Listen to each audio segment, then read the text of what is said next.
electricity-free air conditioning by the sun with water. Okay, the sun heats the walls, and which is touching this pipe here. See, it evaporates up this pipe. Hot water evaporates up this pipe to this wheel here. Wheel right here. This wheel right here. The wheel itself absorbs heat by being black and have copper wiring path least resistance that all the heat absorbs run to the center spiral here, causing more motion.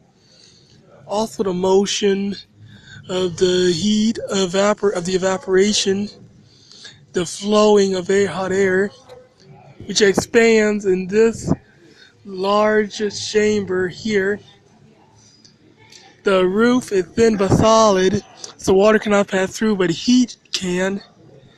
So cold water is left behind, recondenses on these cylinders here, and run down this pipe, runs down this pipe here,